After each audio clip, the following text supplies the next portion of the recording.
अमृतरूपी काव्याचे पहिले प्राशन करण्यासाठी माझे त्यांना रसभरीत काव्य सरप्राईज करा. आज मी आपणा हुंडाबळी ही कविता आपणापुढे सादर करणार आहे. हृदयस्पर्शी कविता की जे काही म्हणता मुलगा झाला म्हणजे पिढी वाटतात, तर त्यांनी आपल्या मुलाला स्वतःच्या पायावर उभे राहण्याचा अशी सुसंस्कृती आपल्या घरात नांदवायला पाहिजे. आणि कोणाकडून फुकटाचं खाण्याची घेण्याची संस्कृती जर आई वडिलांपासून मिळाली तर पुढे ते मुलं असं फुकटाचं किंवा हुंडा घेण्याची लालच, त्यांना जर घरातलं वातावरण तसं असलं तेच लोक असं करतात. आता इकडे आई मुलगी झाली तर आई वडिलांचं हृदय कसं फुलतं की ही ती मुलगी म्हणजे आई वडिलांचा आधार असतो आणि तिचं ती झाली म्हणजे आनंद होतो. आणि आईला असं वाटतं माझ्या मुलीला शिकू, सुंदर आहे, शिकेल, नोकरी करेल, अशा प्रकारची आई ती अशी आनंददायी प्रतिक्रिया ती व्यक्त करते.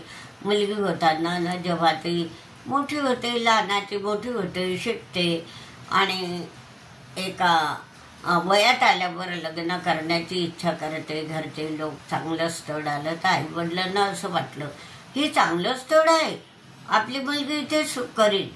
पण इकडे हे स्थळ कसं असतं हे आई वडिलांना माहीत नसतं. नीतीचा खेळ काय असतो ते आई वडिलांना माहिती नसतं. जेव्हा मुलगी सासरी जाते तिचा छेडगान होतो, तिचा हुंडाबळी होतो, तेव्हा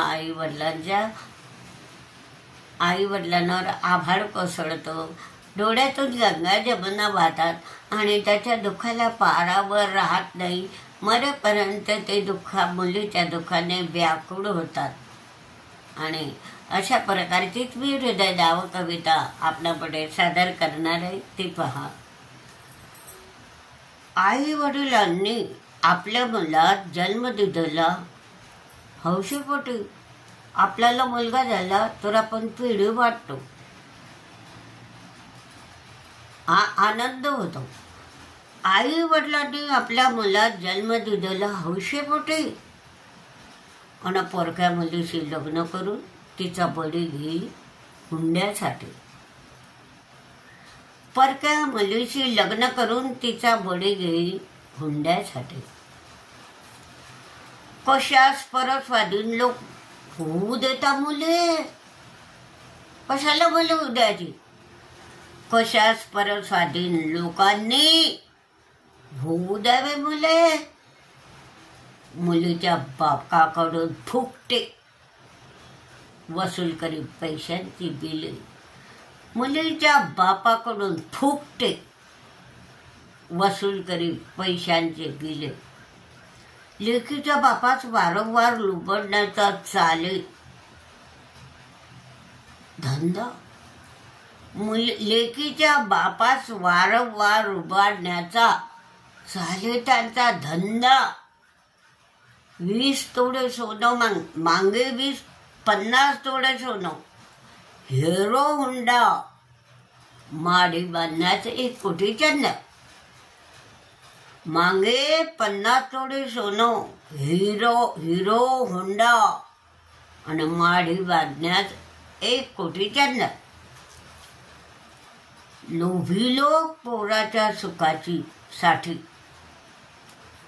न ठेवी शुद्ध आचरण.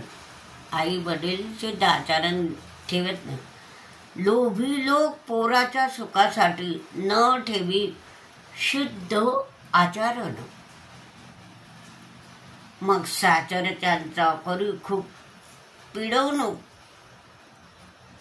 ओढवते जवळी त्यांचे मरण.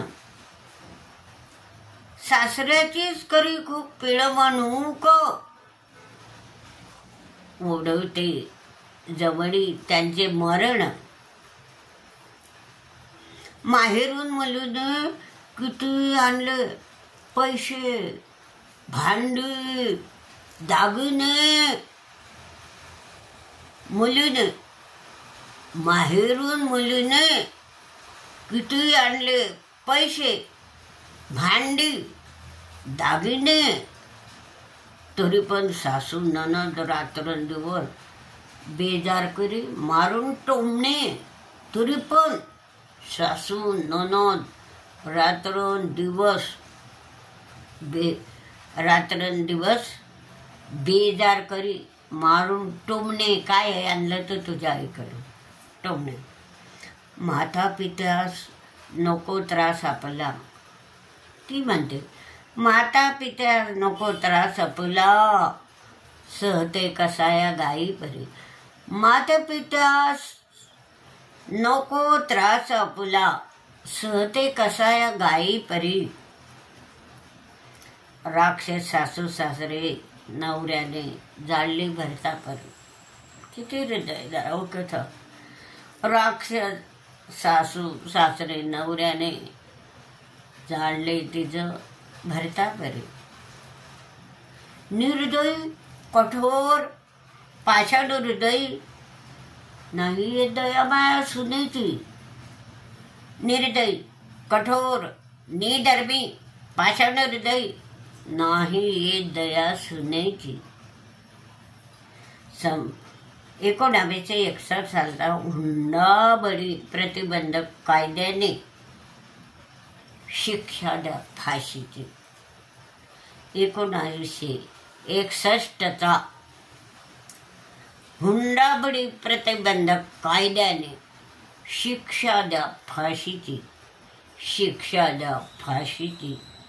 शिक्षा द्या फाशीची अशी माझी कडकडून विनंती आहे की समाजाने 1961 सालापासूनच हुंडाबळी प्रतिबंधक कायद्याने निघाला तरी पण कोणी गुपचूप द्यायचं, काही करताना कोणी काही जमानत नाही. ते हुंडाबळीची प्रथा आहे ते आहेच. तर आता तरी डोळे उघडावे आणि कितीतरी ह्या देशामध्ये हुंडाबळी जातात आहे त्याच्यावर आळा घालावा आणि ते हुंडाबळी घेणाऱ्याला फाशीची शिक्षा द्यावी असंच मी सर्व समाजाला विनंती करते. न माझी हृदयदाबक कविता अवश्य पहा आणि हा व्हिडिओ लाईक शेअर करा.